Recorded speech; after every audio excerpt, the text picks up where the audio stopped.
की 2 बहुएं थी, बड़ी कल्पना और छोटी प्रिया। कल्पना का जैसा नाम वैसा ही काम। सारा दिन कल्पनाओं में रहती, ना कोई काम करती ना कोई धाम।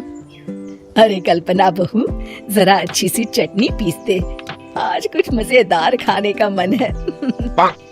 पेट में जलन हो जाएगी माँ जी बुढ़ापे में, और वैसे भी मेरा काम करने का वक्त शाम का है, अब प्रिया को ही बोल दो।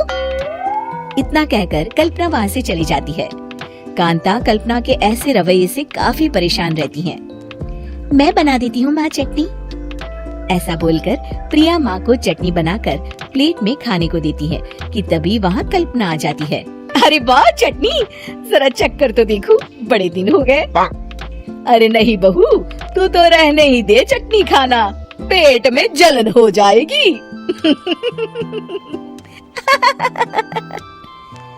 इतना कहकर कांता और प्रिया दोनों हंसने लगते हैं। कल्पना सारा दिन या तो मोबाइल में YouTube देखती या फिर सोती रहती। उसका कमरा भी बिखरा और गंदा रहता। एक दिन कल्पना का पति अशोक उससे कहता है, अरे कल्पना, जानवर भी उस जगह को साफ कर लेता है जहाँ वो बैठता है, तुम तो इंसान हो, कैसे इतने गंदे कमरे में रह लेती हो? देखो सारा सामान यहाँ वहाँ बिखरा पड़ा है। ज्यादा अपनी माँ का बोल ना बोलो। हाँ, कमरा तुम्हारा भी तो है, गंदा लग रहा है तो साफ कर लो। पता नहीं तुम्हारे साथ मैं कैसे जिंदगी बिताऊंगा। इतना कहकर अशोक वहाँ से चला जाता है। कल्पना बस खाना खाने कमरे से बाहर आती और फिर से कमरे में चली जाती। इससे कांता बहन काफी परेशान रहती। एक दिन प्रिया कांता से कहती है, माँ, मैं सारा दिन काम करके थक जाती हूँ, आप कल्पना दीदी से कहिए ना कि सुबह और शाम का काम बांट ले। मैं तो अब सिर्फ एक वक्त का ही काम करूँगी। हाँ। अरे तू वो भी ना करना, एक बहू तो कामचोर थी, दूसरी भी आ गई काम ना करने के बहाने लेकर। तभी वहाँ प्रिया का पति रमेश आ जाता है।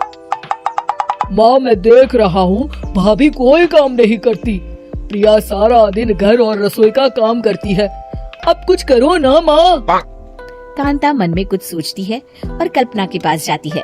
कल्पना फोन पर मेकअप करना देख रही होती है।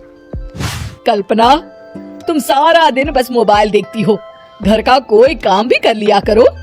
प्रिया सारा दिन काम करके थक जाती है।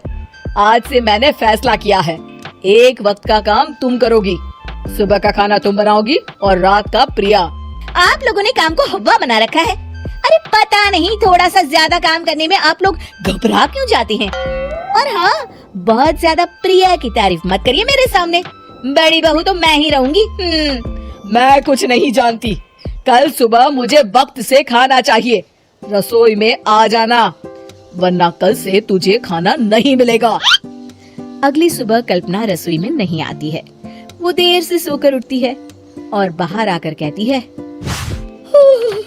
भूख लगी है, आज खाने में क्या है?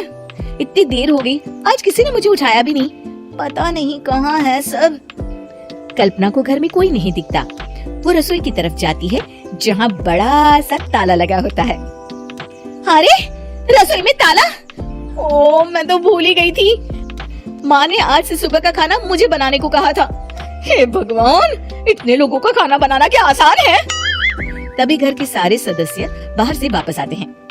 वाह माँ जी, मजा आ गया छोले भटूरे खाकर। मेरे मुंह में तो अभी भी स्वाद आ रहा है। अरे कल्पना, तेरे भरोसे रहते तो हम तो भूखे ही रह जाते। कल्पना को बहुत गुस्सा आ जाता है।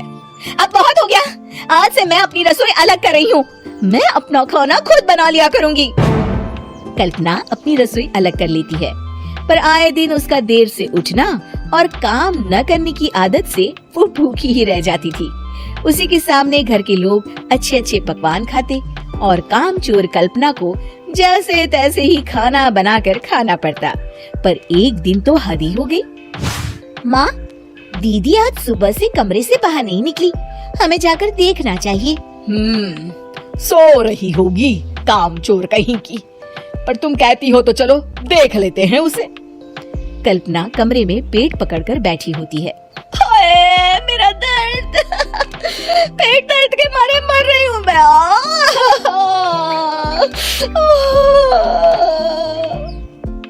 अरे दीदी क्या हुआ, पेट में दर्द क्यों हो रहा है?